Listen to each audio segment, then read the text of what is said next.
हदीस मुबारक में कल पढ़ रहा सी उहदे च अल्लाह ताला दे पाक रसूल ने मौत दियां अलामतां दसियां ते मरण तो बाद होना की है जदों इंसान दी रूह कबज़ हो जाती है उस तो बाद दे वाक़यात पाक नबी मुअज़्ज़म ने दसे ते वो मैं पढ़ रहा सी यकीन जानो लूं कंडे हो गए सी। एक बारी बंदे दा दिल दहल जाता है, बंदा हिल जाता है। तो आप दा फरमान सी कि जिस वेले इंसान फौत हो जाता है ना, बाकी लोगों पता लग जाता है कि इंसान फौत हो गया, लेकिन जिहड़ा इंसान मरिया है ना, मुर्दा समझदा है कि मैं जिंदा ही हाँ। और वो अपने उत्ते जिहड़े लोग रोंदे पे होंदे ने, आओ बका करदे पे होंदे ने, ये मुर्दा सोचदा है भी इन्हां नूं की है, क्यों रो रहे ने। अपनी तरफों वो सारा ख्वाब ही देख रहा होंदा है। फिर जो उन्होंने गुसल दिता जाता है दे के तो उसनों कबर वाले पासे लैके तो कब्रिस्तान वाले पासे लैके रवाना हो जाते हैं। कबर दफन करन तो बाद वो साड़ी पूरी आहट सुनता है, साढ़े कदमां की आहट मुर्दा सुनता है, साड़ियाँ वो गल्लां सुनता है, साढ़े रोन की आवाज़ सुनता है, वो सब कुछ सुनता है। वो सोचता है कि की हो गया इस तरह, ये लोग मैनू मतलब ज़मीन के अंदर दब के तो क्यों चले ने। फिर जो इंसान उन्होंने दफना के ते चले पिछे नूं तुर आते हैं तो फिर चीखा मारदा है, अपने हर उस अजीज़ो अकारब नूं आवाज़ा मारदा है जिहड़ा उन्होंने बचा सकता है या जिस ते उन्होंने उम्मीद है कि यह मैनू बचा लेगा। फिर वो अपने कपड़े देखता है, वो कहता है मेरे कपड़े कित्थे गए, मेरी शलवार कमीज़ तहमत जो चीज़ भी बनदा सी वो कित्थे गई। फिर जो वो अपना कफन देखता है, वो फिर सोचता है कि मैनू ये कफन किन्ने पहनाया। फिर अपना इर्द गिर्द का माहौल देखता है, जो इर्द गिर्द का माहौल देखता है तो फिर उत्थे तो वो बिल्कुल कला ही होंदा है, बेयारो मददगार होंदा है। फिर जोर जोर नाल चीखा मारदा है और अपने रिश्तेदारां नूं सददा है, अपने बच्चों नूं सददा है, अपने माँ बाप नूं सददा है कि मैनू किसी भी तरह तो बचाओ, मैं किस जगह ते आ गया और मैं क्यों आ गया।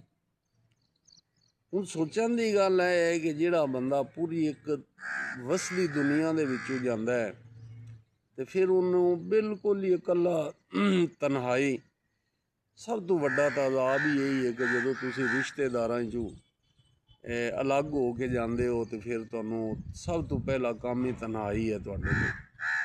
फिर वो अल्लाह पाक नूं याद करता है, जिस वेले उन्होंने कोई होर आसरा नहीं हुंदा लभदा, उसनूं कोई होर ज़हन ते उहदा ज़हन काम करना छड्ड देंदा है कि मैं हुण फिर वो अल्लाह ताला दा नूं याद करता है और कहता है या अल्लाह मैं किस जगह ते फस गया, मेरे नाल की हो रहा। फिर अगर वो नेक है तो फिर उहदे कोल दो रोशनियां आंदियां ने, एक वो जिहड़ी उन्हें अल्लाह पाक दा जिक्र कीता है, एक वो ते दूसरी रोशनी वो होंदी है जिहड़ा कुरान मजीद है, कुरान मजीद दी उन्हें तिलावत कलाम दी कीती है। फिर वो रोशनी दी शक्ल च आंदियां ने और उसका ना जिहड़ा कोई थोड़ा जिहा परेशानी टेंशन जिहड़ी कोई थोड़ी जी ना वो दूर होंदी है। तो इस वास्ते सानू अजाबे कबर एक बारी असी अपने जहन च रख के तब्बीए कि साडे नाल उत्थे की होएगा, और वो उस माहौल नूं असी अगर जहन च रख लईए ना तो मेरा ख्याल है कि असी सारे ना साडे रूह साडे जिसम ते लर्जा तारी हो जाए, असी कदी ना है सोचीए भी ना कि गुनाह करना या अल्लाह की याद तो गाफिल होना असी कदी भी ना सोचीए। अजाबे कबर कोई एक सिर्फ अजाबे कबर नां की गल नहीं है, इसनूं अगर असी मुकम्मल तौर पर अपने जहन ते बिठा के तो सोचते हैं कि असी किस माहौल चों किस माहौल ते चले जाना, तो मेरा ख्याल है कि फिर अगे गुनाह करन दी या अल्लाह की याद तो गाफिल होने दी गुंजाइश ही कोई नहीं रह जाती। दोस्तों अजाबे कबर कोई मामूली चीज़ नहीं है। हदीसां पढ़ो, कुरान शरीफ नूं तर्जमे नाल पढ़ो तो सानू पता लगता है कि अजाबे कबर इब्तदा ही मौत की इब्तदा ही इतनी खौफनाक है कि जिसका कोई बंदा हिसाब नहीं ला सकता। बहुत खौफनाक है इब्तदा ही मौत की, फिर इंतहा रोज़े महशर तक ही होएगा। लिहाजा अल्लाह ताला नूं याद किया करो, नमाज अल्लाह ताला दा जिक्र, गुनाह तो तौबा, गलत कम्मां तो तौबा, जिहड़े कर लए ने उन्हां तो अल्लाह ताला दे अगे माफ़ी मंगो, अपनी आखरत दे बारे फिक्र करो। दुनिया 1000 बार भी सोच लो ना तो सोच दा एंड यही होंदा है, दी एंड ही है कि असी दुनिया छोड़नी।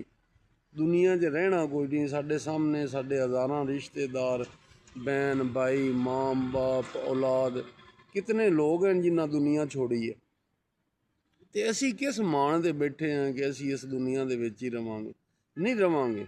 ਅਗਰ ਕਿਸੇ ਨੂੰ ਇਹ ਮਾਣ ਹੈ, ਕਿਸੇ ਨੂੰ ਇਹ ਉਮੀਦ ਹੈ, ਤੇ ਉਹ ਖ਼ਤਮ ਕਰ ਦਿਓ। ਦੁਨੀਆ ਬਿਲਕੁਲ ਹੀ ਸਾਡੀ ਮੁਕੰਮਲ ਰਿਹਾਇਸ਼ਗਾਹ ਨਹੀਂ ਹੈ। ਦੁਨੀਆ ਦੇ ਅਸੀਂ ਮੁਸਾਫਿਰ ਹਾਂ, ਤੇ ਮੁਸਾਫਿਰ ਦਾ ਨਹੀਂ ਪਤਾ ਹੁੰਦਾ ਕਿ ਉਹਦੀ ਮੰਜ਼ਿਲ ਕਿਸ ਟਾਈਮ ਖ਼ਤਮ ਹੋ ਜਾਏ, ਔਰ ਸਾਡੀ ਮੰਜ਼ਿਲ ਬੜੀ ਤੇਜ਼ੀ ਨਾਲ ਖ਼ਤਮ ਹੋ ਰਹੀ।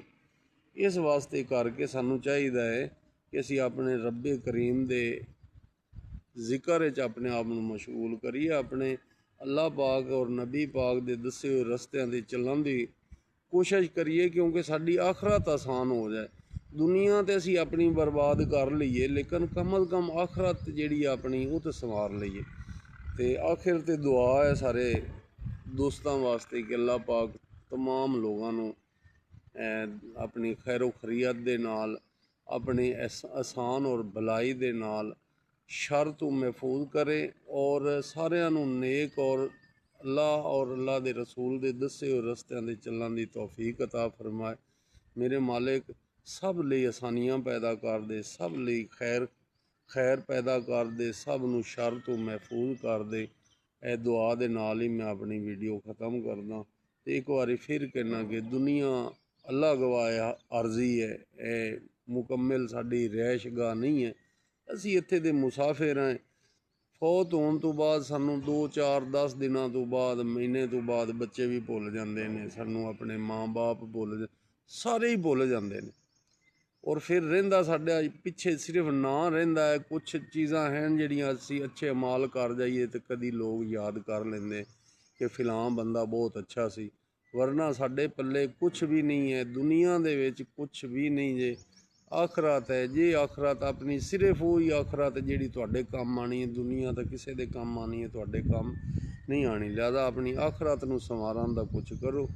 ਦੁਨੀਆ ਦਾ ਜਿਹੜਾ ਹੈ ਇਸ ਤੋਂ ਥੋੜ੍ਹਾ ਕੁ ਜਿੰਨਾ ਆਪਣਾ ਦਿਮਾਗ ਹਟਾ ਕੇ ਤੇ ਇੱਕ ਵਾਰੀ ਸੋਚੋ ਤਾਂ ਸਹੀ ਕਿ ਅਸੀਂ ਅੱਗੇ ਵਾਸਤੇ ਕੀ ਲੈ ਕੇ ਚੱਲੇ ਹਾਂ, ਇੱਥੇ ਕੀ ਲੈ ਕੇ ਆਏ, ਅਸੀਂ ਕੀ ਲਿਆ, ਕੀ ਹਾਸਿਲ ਕੀਤਾ, ਕਿਵੇਂ ਹਾਸਿਲ ਕੀਤਾ, ਅੱਗੇ ਜਾਣ ਵਾਸਤੇ ਅਸੀਂ ਕੀ ਕੀਤਾ ਹੈ ਤੇ ਕੀ ਲੈ ਚੱਲੇ ਹਾਂ।